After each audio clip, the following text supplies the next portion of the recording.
গত মঙ্গলবার বিকেলে আলফাই চরকি ও এসবিএফের অফিসিয়াল সামাজিক যোগাযোগ মাধ্যম পেজ থেকে প্রকাশ করা হয় রায়হান রাফি পরিচালিত তুফান সিনেমার টিজার।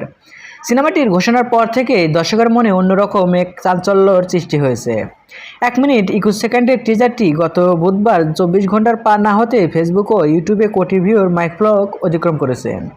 প্রযোজনা প্রতিষ্ঠান পক্ষ থেকে কোটি ভিউ পাওয়ার খবরটি এভাবে জানানো হয়েছে, ঝড়ের বেগে 1 কোটি পার। কিন্তু কি আছে এমন টিজারে যা দেখে এত পছন্দ করছেন দর্শকেরা?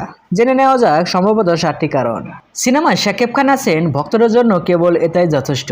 নির্মাতাকে গল্প কি এ যেন সবাই তুচ্ছ। দেশের সিনেমা অন্যতম এই তারকা সিনেমা সুপারহিট করে ভক্তরা অনেকবারই সেই প্রমাণ দিয়েছেন। তবে তুফানের টিজার যে শাকিবকে দেখা গেছে তাকে আগে কবে দেখেছে, তার হাঁটা চলা, গাড়ির বনেটে বসে থাকা, মেশিন গান চালানো, পর্দায় যেন অন্য শাকিবের বিভাগের ইঙ্গিত দিচ্ছে। উপমহাদেশের মূলধারার বাণিজ্যিক সিনেমায় তারকাদের যেভাবে পর্দায় সুপারস্টার হিসেবে হাজির করা হয়, লার্জন দেন লাইভ ভাবে দেখানো হয়, সেটা টিজারের নির্মাতা ভালোভাবেই করেছেন, যা দেখে অনেক ইউটিউবার এবং দর্শকেরা বলেছেন এ যেন এক অন্য শাকিব। এভাবে টিজারের আগে দেখা যায়নি শাকিব খানকে। পর্দায় তারকা শাকিবকে অনেকবারই দেখা গেছে। সম্প্রতি মুক্তি পাওয়া তার সিনেমাগুলোতে অভিনেতা শাকিবকে ভালোভাবে পাওয়া যাচ্ছিল, কিন্তু তুফানের টিজারে শাকিব যেন পর্দায় নিজের অভিব্যক্ত প্রকাশ করেছে, যা দেখে অনেকেই বলে উঠেছেন এই না হলে অভিনেতা শাকিব।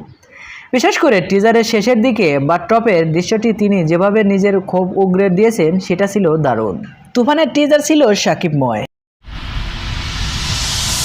তুফান, খুব ভয় পাইছি রে। কিন্তু একেবারে শেষে স্বল্প সময়ে উপস্থিত দিয়েই নিজের জাত চিনেছেন চঞ্চল চৌধুরী। এই মুহূর্তের দুই বাংলার অন্যতম চর্চিত এই অভিনেতার মুখে তুফান ভয় পাইছি রে সংলাপ আর হাসি শুনে চমকে গেছে দর্শক ভক্তরা।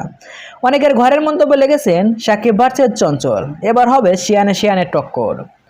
তুফান সিনেমাটির টিজার শুরু হয় শাকিব খানের ভয়েস ওভার মনোলগ দিয়ে, যেখানে সাধু ভাষায় ঢাকা সিনেমার এই নায়ককে নিজের আধিপত্য বিস্তারের ঘোষণা দিতে শোনা যায়। এ ধরনের মনোলগ আগে শাকিবের মুখে খুব একটা শোনা যায়নি। এটি মনোমুগ্ধ করেছেন তার ভক্ত ও অনুসারীদের। সো ভিউয়ার্স, এই ভিডিওতে আপনার কি মতামত? আর হ্যাঁ, বিনোদন জগতের সকল ভিডিও পেতে চ্যানেলটি সাবস্ক্রাইব করুন। ধন্যবাদ।